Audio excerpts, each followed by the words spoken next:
We got the deadbolt and the lever so they match. We're going to focus on installing and setting up the digital deadbolt. And here's our box contents. It also comes with all the associated documentation. First thing we do is take off the old hardware. Insert the deadbolt. Make sure on here you see the word up, that is facing up. Screw it in.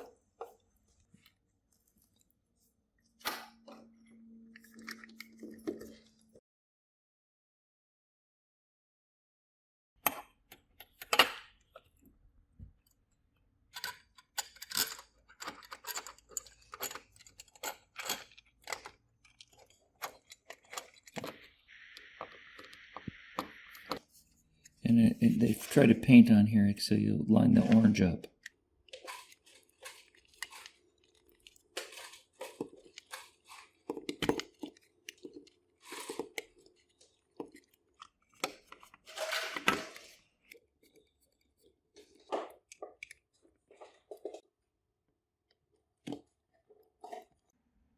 So with the door open and the bolt retracted, insert 3 batteries. It starts positive, positive, positive, so you alternate. The next step is we're going to push the pin provided into that little tiny reset hole and then insert the 4th battery and keep the pin pushed in until we hear a beep, about 3 seconds. Okay, there's the button. You hear the button? Okay, I'm going to hold the button in.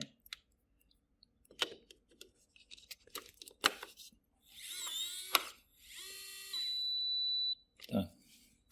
Now we're going to slide the back battery cover on. Just slide it down. Now to set up your codes in your fingerprints, find your quick setup guide. The process is pretty much the same for every set of instructions. You hit the menu button, enter your master code, then hit the menu button again, wait for a green light, and then the next step is dependent on what you want to do. You press 1 to change the master code, 2 to add a user, 3 to delete a user, 4 to add a fingerprint, and you go on from there. So we've already changed our master code, but the default one is provided at the top of the page. So I'm going to enter a new code, menu, enter your current master code, and then menu, press 2 for the operation, enter your new code, and enter it again, and now my code's entered. So now my new code will open the door. Enter. And it's green, meaning it's complete.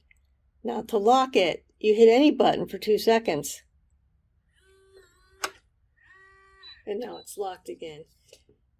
So to delete a user code is the exact same process. Instead of pressing 2, I would press 3 and enter that code.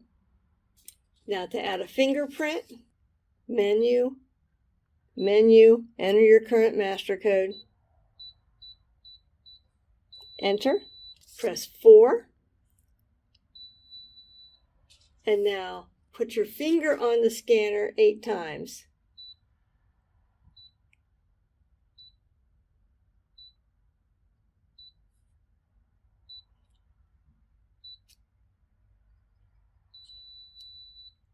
And now my finger will open the lock. Excellent. And again, to lock it, press any button for 2 seconds. To delete someone's fingerprint, you would go through the same process. Press a 5 for the operation and scan the print just 1 time.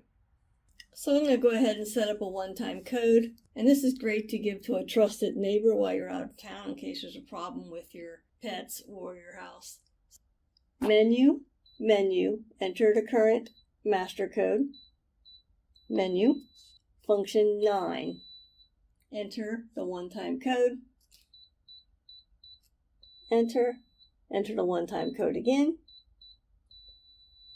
So my door's locked. I'm going to try the one-time code.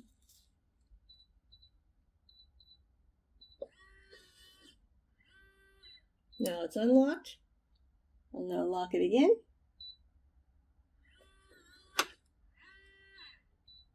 And I'll try the one-time code again. It does not work. It's no longer a code. A few other codes of interest are silent mode, so you don't hear a beep all the time. And that might be good so it's not obvious how many digits your code is. Note to enable silent mode so you don't hear the beeps. After you press the 6 for the operation code, you press the 2. You can also set it up for auto lock, so it locks the deadbolt 30 seconds after unlocking. This is off by default. And auto lock is function 7, and you can set the auto lock time between 10 and 99 seconds. There's also vacation mode, which is function 8. And in vacation mode, all user codes are restricted until the master code is entered on the keypad. And if it's unlocked from the inside, the lock will sound an alarm, so be careful with that one. Vacation mode's disabled by entering the master code and hitting the menu button. We used some of our old hardware. We also had to dig out the hole in the frame for the deadbolt. Our original deadbolt was a lot shorter than the one that came with this digital lock. So I hope this is helpful. Thank you.